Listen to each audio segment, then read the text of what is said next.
Good morning and welcome to today's webinar, Signs You've Outgrown Your LMS, hosted by us here at Digits. I'm Catherine and I'm Head of Content here at Digits. I'm joined today by Andrea, who's our Head of LMS Sales, and Nev, who's L&D Manager here at Surefire Group. Welcome, Andrea. It's great to have you with us today. Can you tell us a little bit about your experience in this sector, please? Thanks, Catherine. Hi, everyone. Thanks for joining. So I'm Andrea Matkin, the Head of LMS Sales here at Digits. Been here for about 2.5 years and have quite a strong background in the sort of educational edtech space, for about over a decade or so of experience. So really delighted to be talking with you guys today. Thanks so much, Andrea. And Nev, it's great to have you on the call to bring in L&D professionals' perspective to the proceedings. I'm getting all my words tangled today. Would you be telling us a little bit about your career history so far? Yeah, absolutely. Thanks, Catherine, and great to be here today. So I'm Nev Nahar, Learning Development Manager here at Surefire. I've been with Surefire for 8 months now. My background is L&D for the last 6 years, mainly automotive background and various operational roles as well. Okay, brilliant. Thanks so much. I'm just going to run through a little bit about Digits in case you haven't come across our brand before. Digits is a digital learning provider with more than 3 decades of experience in the industry. Our award-winning LMS, Digits LMS, is used by household names such as B&Q and Kia. We also create bespoke learning content for a range of clients, some of which you see on your screen now. Here's our agenda for today. We're going to take you through 5 signs that you've outgrown your LMS and how to solve these challenges. Those 5 signs are engagement rate, unreliable data, limited configuration options, a lack of integrations, and an inability to close skills gaps. We're also going to share how solving these challenges will benefit your organisation, offer you a quick recap, and then dive into a Q&A with Andrea and Nev at the end. This webinar is being recorded and the recording will be emailed to you later today. Before we get started, I'd just like to ask you, what's your biggest challenge with your current LMS? You can see 5 options to vote in our poll on your screen now.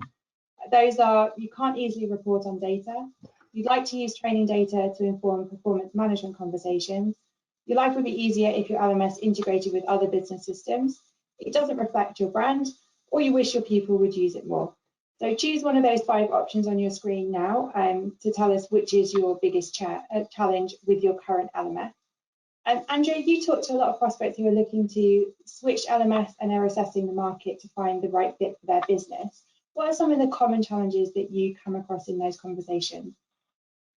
I think, yeah, reporting is a big one for a lot of the organizations that I speak with. So clearly being able to, particularly on compliance data, where you're in a regulatory environment and you need to make sure that you're complying with your auditor requirements and things like that. So being able to effectively report on what training is actually happening is usually the number one key, or number one key, that's the same term, but the number one area that people are looking to resolve.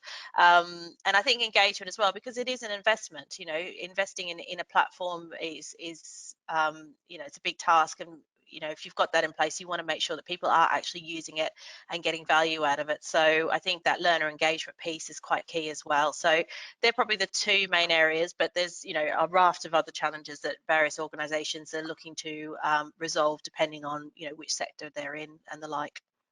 Yeah, absolutely. These 5 are just sort of a starter for 10 almost. So we're going to close that poll and share the results with you. So nearly half of our attendees today say they're struggling to report on data, which is not helpful if you're trying to measure engagement, the success rates of your training initiatives, or indeed your ROI on the time and money that you're putting into your training. While a third of you said your life would be easier if your LMS integrated with other business systems.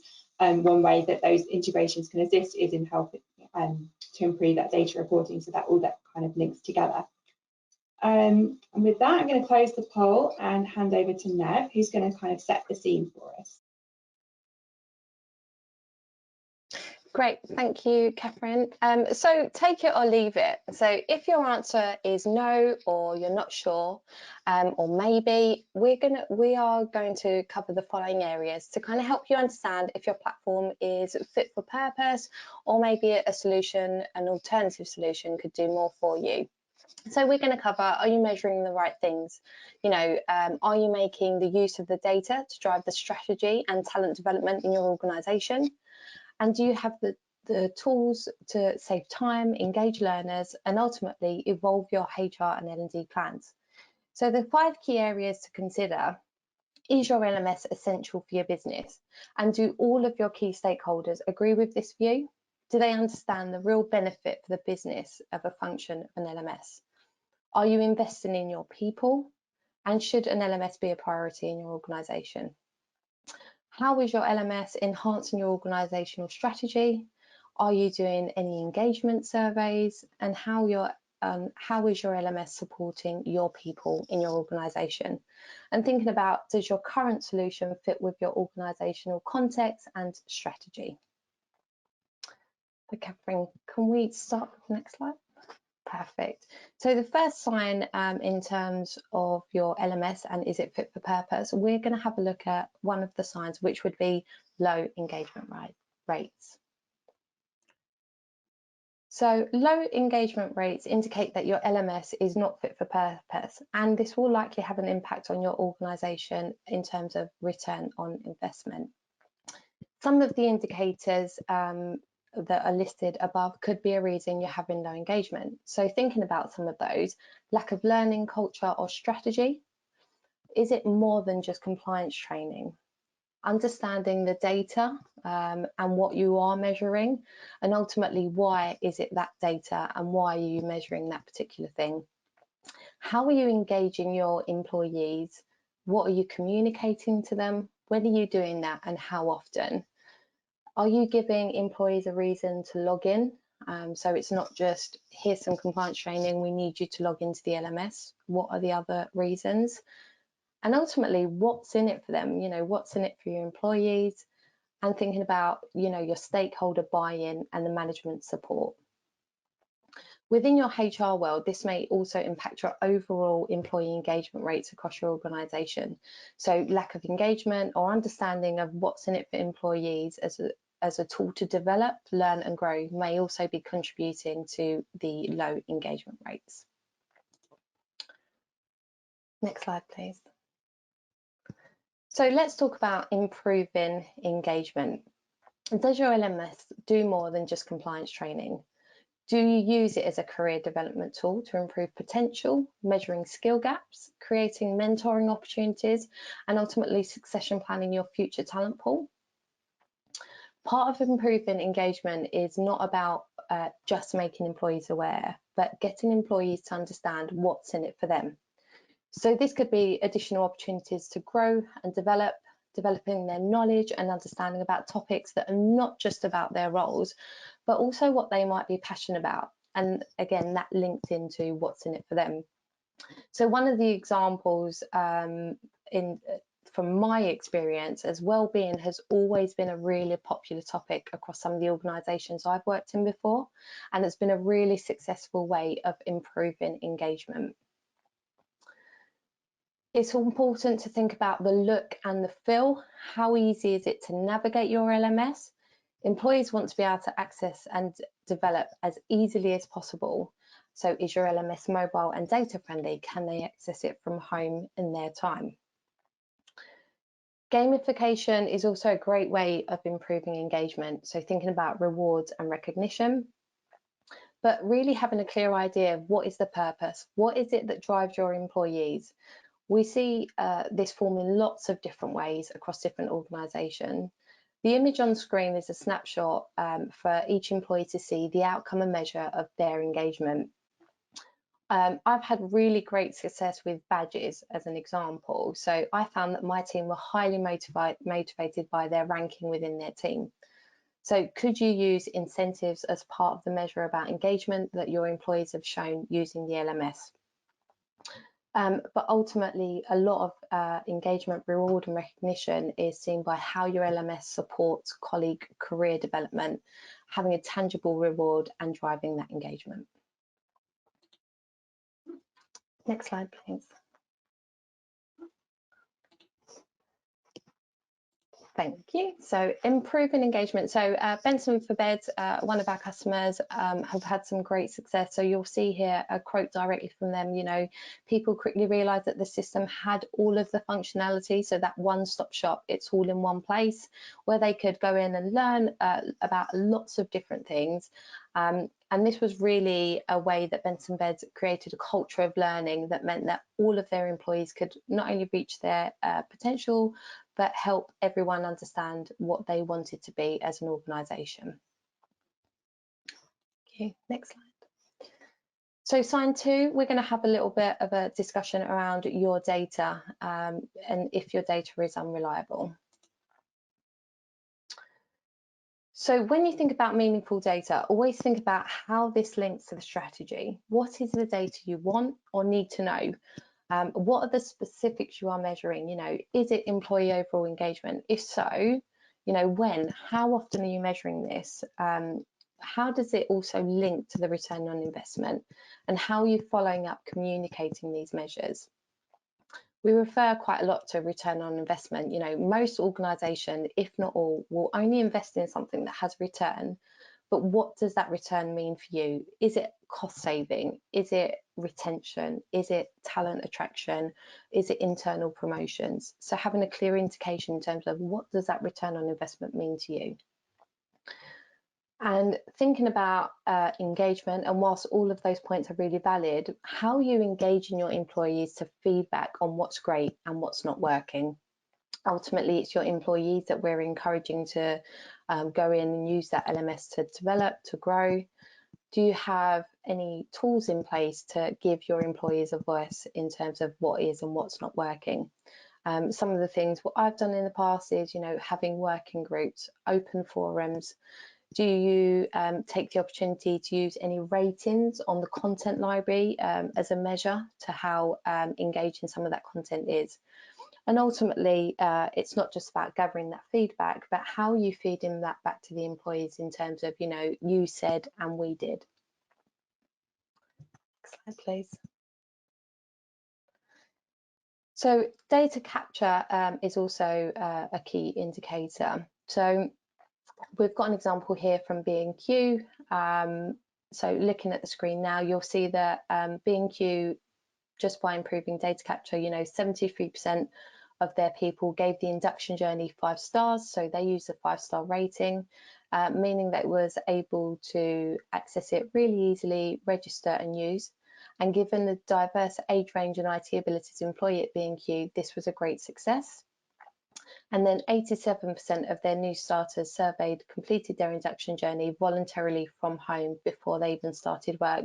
So this shows us great engagement with their platform, but also the return on investment and improving that engagement overall. Sign 3 is around configuration options may be limited. So it's really important your LMS is conveying your brand values. It needs to be able to reflect your business needs now, but it's also to give you the ability to evolve your LMS and your platform for the future. So thinking about, does it allow you to deliver your training programs in the way you want it? Do people have the right access and functionality to the data? And how easy is it or not to make changes to your platform?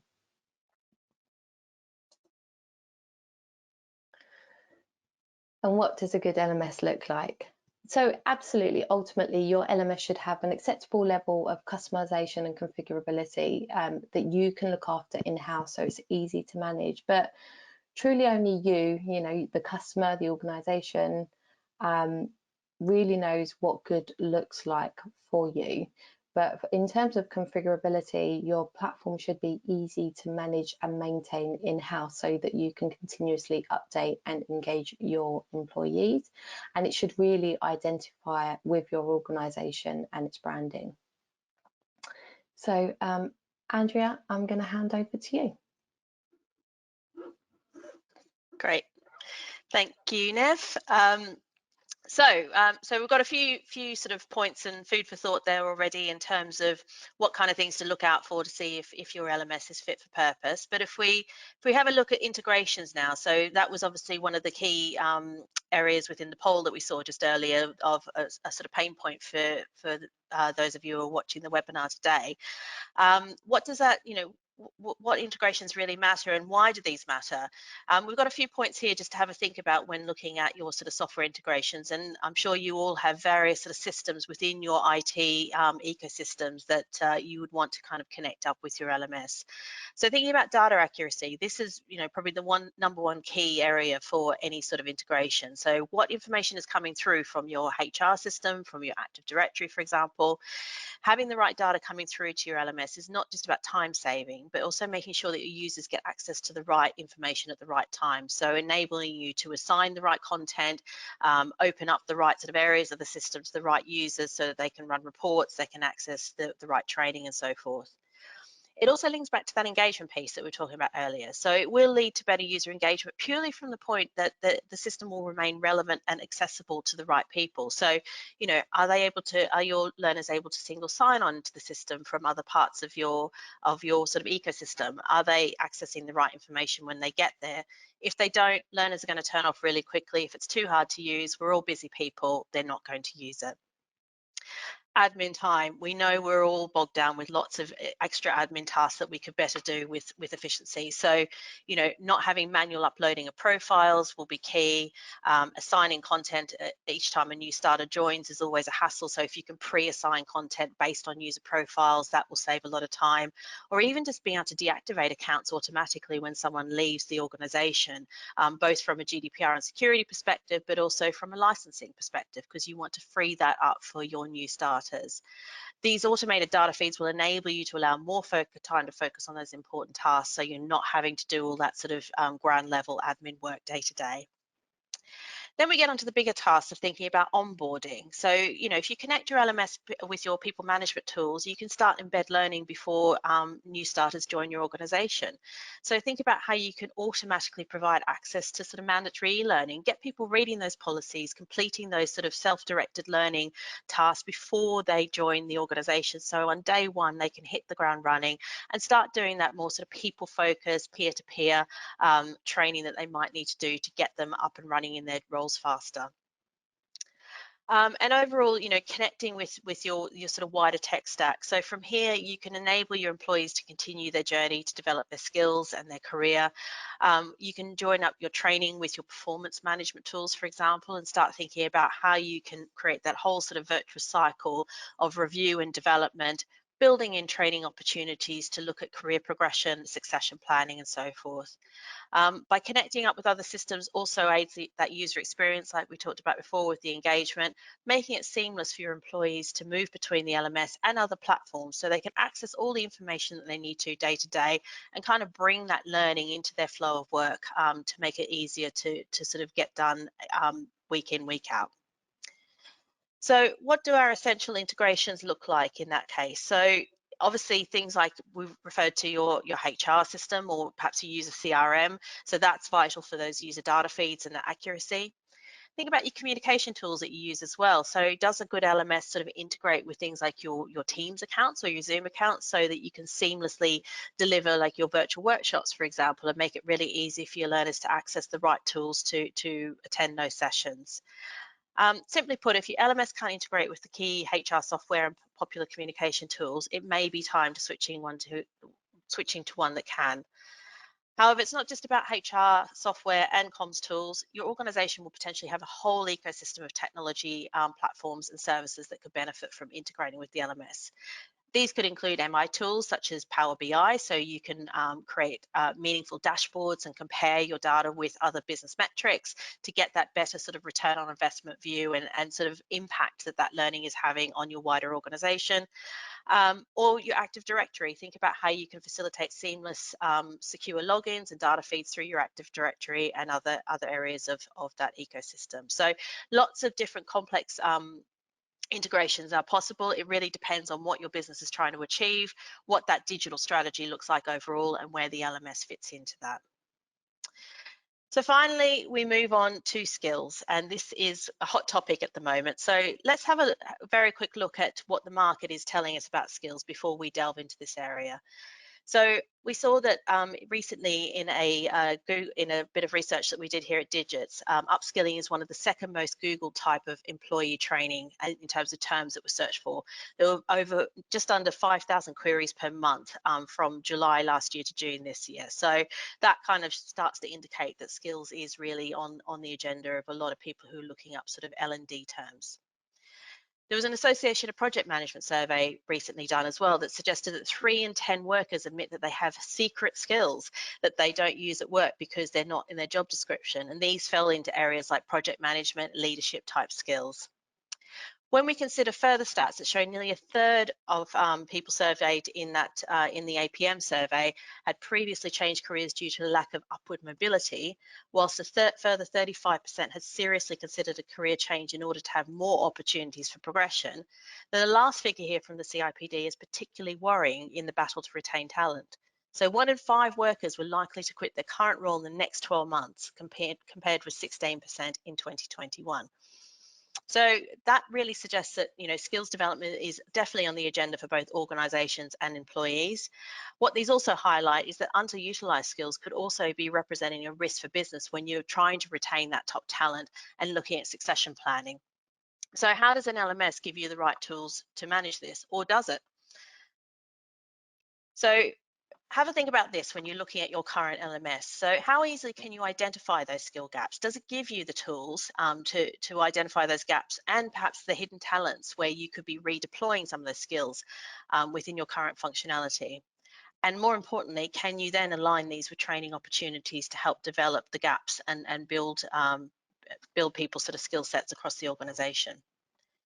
We all know that currently in the current economic and climate as well, we'll talk about the elephant in the room. There's a lot of organizations out there facing restructuring as well, which is a, sad sort of reality of the times.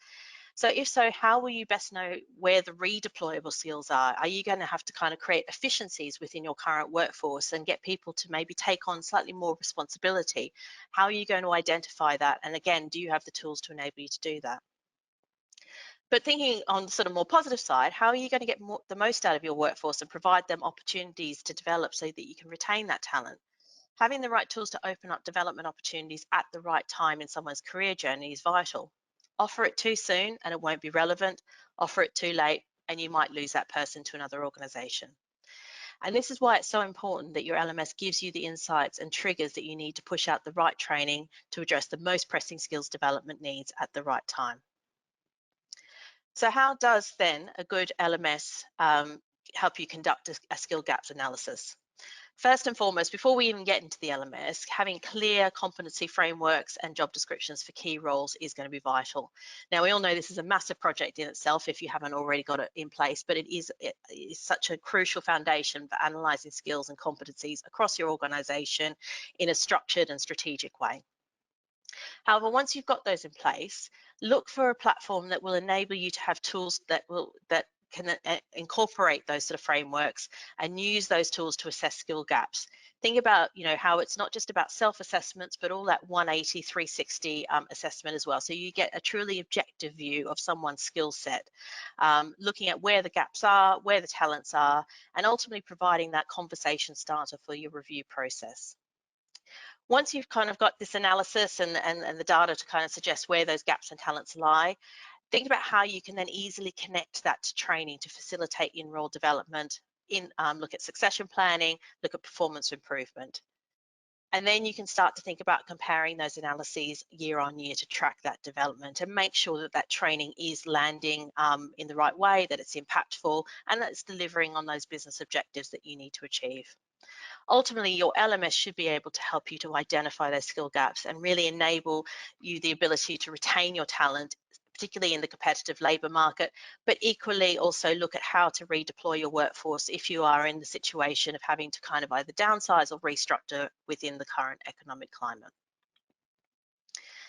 So lots of their food for thought, but what does this all mean? How will an improved LMS benefit your organisation? Look, ultimately, an LMS is an investment in your people and your organization. We know that budgets are currently being scrutinised more than ever in the current climate. But have a think about how investing in the right tools can help your organisation, not only to weather the storm at the moment, but also, and the market challenges that you're sort of facing now, but also set your people up for success in future. A good LMS will enable your business to push out engaging, relevant learning at the right time, thereby ensuring critical compliance training is completed and development is offered to your workforce at the right point in their careers. Also, on that compliance training point, think about the risk to your business of not having a compliant workforce. Are you able to prove to your auditors that everyone has completed the required health and safety, regulatory training? If not, does that pose a risk both financially and reputationally for your business if you're not able to have that right training in place and track it effectively? Being able to report on tangible activity and data to inform next steps and strategies in your L&D programs is really key. It ensures that your L&D function continues to deliver the training that is going to make the greatest impact on your overall business performance.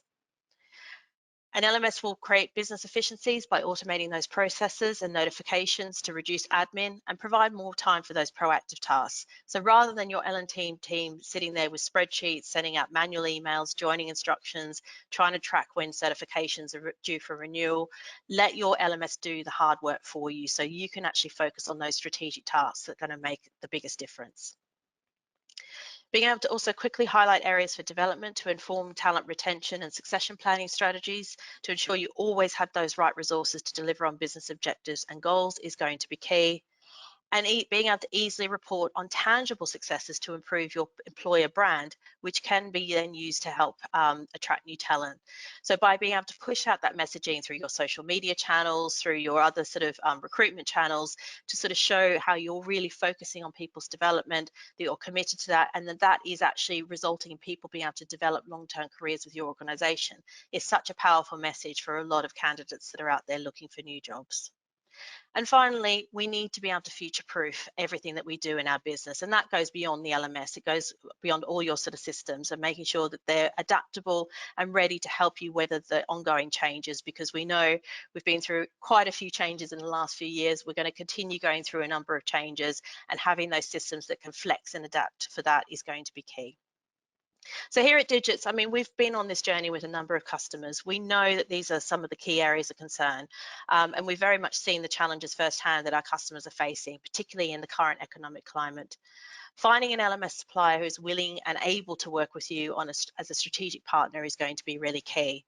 One who not only takes the time to understand your business drivers, your business challenges, and what you're sort of trying to achieve for now and in the future, but one who can also give you that guidance and advice on how to realize your L&D strategy through the LMS tools that are available and that you've purchased. This will ultimately lead you to get the best return on your investment, which, you know, as we all know now, is vital more than ever. So thank you. Over to Catherine. Thank you so much, Andrea. Some really interesting points there. I'm just going to offer a quick recap of everything we've been through on the slides, and then we can dive into the Q&A. So if you have questions for Andrea or Nev, please send them in using the question box that you can see on your screen now. So to recap, there are 5 key indicators that we've identified that suggest it's time to invest in a more sophisticated LMS. Engagement with learning is low, that your data about employee learning is unreliable and hard to come by, that your LMS's configuration options are limited and they're hampering your ability to deliver learning activities and possibly hampering employee engagement as well. Your LMS isn't integrated with key systems such as your HR software. This might be causing admin inefficiencies, and it might also be making it hard to report unnecessary data. And finally, you need more help to understand and close skills gaps. Ultimately, the key question is your current LMS delivering good value? If not, it might be time to invest in an LMS that will help you deliver long-term organisational value. And it's important to think here in terms of ROI, not just getting the money back that you spent or getting the time back that you spent, but what's the opportunity cost of not switching your LMS? Will sticking with your existing LMS, or perhaps you have no LMS, is that going to harm your organisation's long-term prospects if you don't make that decision to make a change? Okay. It's time for the Q&A now. We haven't had any questions in yet, so if you do have a question, please send one in. Andrea, I was really interested with those points you made about the importance of potentially investing in a new LMS in the context of business uncertainty, because I know that's something that we're all feeling both personally and at work. How can L&D teams start to go about making the case for that investment at a time when organisations might be trying to rein in the budget or kind of postpone projects? Yeah, that's a really good question, and I think it's taking a really honest look at what you're currently doing with your L&D and how you're managing that in the process. So it's looking at everything in terms of the basics of what is mandatory, what's that compliance piece, and what does that mean for your business. So are you FCA regulated? Do you work in the care sector and have to make sure that you comply with all the regulations in there? And how are you managing that training? And more importantly, how are you tracking that training has been done? So that's the sort of starting point. But it's also looking at what is going to be vital for getting the most out of your workforce. So are you have you got career progression plans? Is your induction process really watertight to get people up and running? You can then start to do pros and cons of that, sort of thinking, okay, what's working well, what's actually taking a lot of time, where are we seeing that there are some challenges, that it's not being really impactful. And from there, you can start to assess your current processes of doing it. And there might be some people who are joining us today who perhaps don't have an LMS at all, and that becomes a much bigger question of, how much manual work are you doing and how reliable is that, because you're relying on sort of human effort to keep things updated. But if you're moving from one LMS to another, it's having a really clear look at your current LMS. It's like, is it actually giving you that facility to A, push out the learning in the right way so everyone's got it accessible at the right time? B, are you able to then, track that effectively? And if the answer is no to some of those questions, it's having a look at what does better look like, and then you can start to sort of put some monetary value against that. So thinking about how many hours of the day does that, take to do, who needs to be involved? What's the risk of having wrong information, like I was mentioning before, in terms of, financial, reputational risk? So there'll be some tangible and intangible factors you need to take into account. We've got sort of business case sort of guidelines and things like that we can support with as well if anyone needs some additional resources in that regard, and we can give some sort of direct pointers if you are trying to build that business case, because we appreciate you've got to get that all important C-suite on board for the budgetary requirements, but not just the hard cash, but also, like Catherine mentioned, understanding that ongoing value to the business and what that's actually going to deliver for you for your ongoing sort of growth and sort of prosperity within the current climate.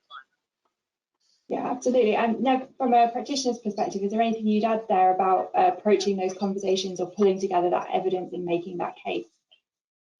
No, I think Andrew kind of covered most of those key points on there. I think the thing to remember is just around when we talk about that return on investment and we talk about talent, whether it's acquiring talent, retaining talent, it's definitely not always a monetary value in terms of return on investment. Ultimately, it will have an impact, because if you're not retaining your talent, you're having to go out and recruit, and there are recruitment costs involved if you don't have in-house recruiters. But it's more than that. It says more about your organisation. It's not just about attracting new talent, and it's how we grow them, how we promote them. It's about your organisation's identity, brand. It's so much more than just sometimes the figures, if you like. Yeah, definitely. And while as a vendor, vendors love to meet with prospects who are, they know that they need a new system and that they're ready to purchase, but equally happy to have those exploratory conversations to showcase what systems can do and help you understand if your product is still fit for purpose, or if new products that might have come to the market since you made that original purchase might be a better fit for your organisation. Andrea?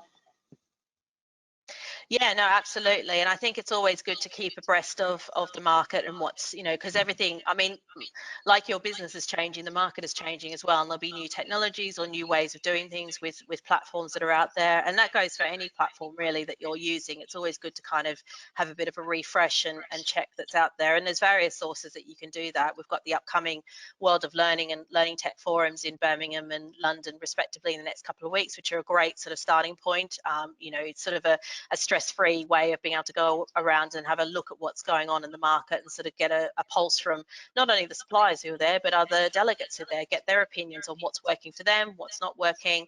So yeah, I think, like Catherine says, we're always happy to have those sort of benchmarking conversations, because you only know what you know, really. So we're happy to sort of help kind of shape thinking and give you some sort of ideas of what the art of the possible is within the current technologies. Great, Nev, is it also important to just sort of check in with your L&D peers, maybe other sort of sister organisations that might be sort of in your similar space but not direct competitors, just to kind of understand what other people are using and what benefits they're getting out of their system? Yeah, absolutely. I think, Andrea hit the nail on the head in terms of, if you don't know what you don't know, so go out, have those conversations. Every organisation will do things slightly differently. I think about the configurability, and not just about today, but what the future, what you want your platform to ultimately be able to provide for your organisation and your employees.